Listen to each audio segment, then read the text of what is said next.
Кофейная кантата Иоганна Себастьяна Баха впервые прозвучала в Абхазии. Известный во всем мире спектакль был представлен абхазской публике на железнодорожной станции Гума, которая в последнее время все чаще становится центральной арт-площадкой Сухума.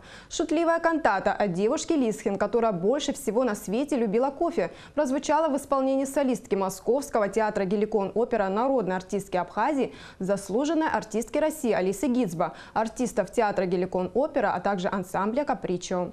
Режиссер-постановщик спектакля Джамбул Жарданя, музыкальный руководитель, заслуженный артист Абхазии Михаил Алхазов. Среди тех, кто наслаждался классической музыкой, была и наша съемочная группа. Впечатлениями делится Нисфа Аршба. Красная ковровая дорожка, молодые люди в ливреях, эпохи, когда жил и творил сам Иоганн Себастьян Бах. Далее немного модерна в виде баннера, где все желающие могли сделать фото на память. 2 лестницы по бокам, и ты на концертной площадке под открытым небом.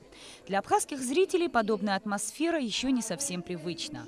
Находясь здесь, возле здания архитектуры, как-то и не сразу понимаешь, что этот арт-объект всего-навсего железнодорожная платформа одного из маленьких вокзалов Сухума.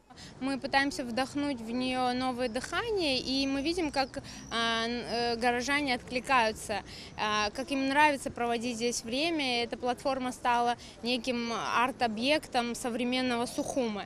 И мне кажется, что такие открытые мероприятия в курортном летнем Сухуме необыкновенно актуальны. Они будоражат сердце ностальгию по тому довоенному, милому, теплому, открытому для всех туристов и отдыхающих Сухуму. Гостям предлагают множество яств, напитков, но среди них главный на этот вечер музыки барокко один – кофе.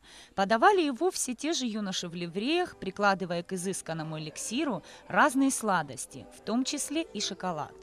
Кофейную кантату Баха во всем мире принято давать в концертном исполнении, а тут пускай и камерный, но полноценный спектакль.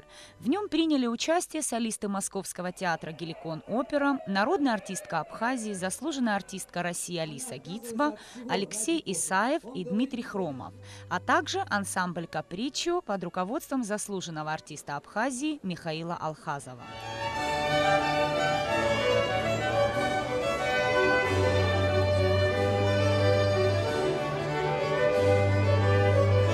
Бах написал эту кантату в 1734 году по заказу кофейной Циммермана в Лейпциге.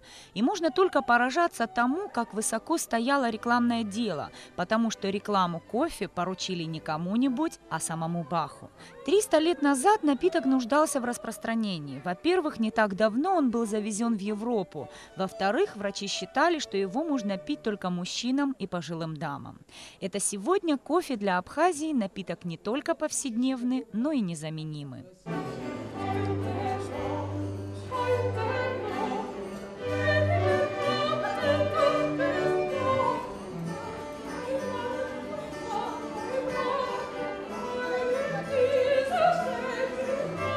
Целый час восхитительной классической музыки в исполнении знаменитых артистов.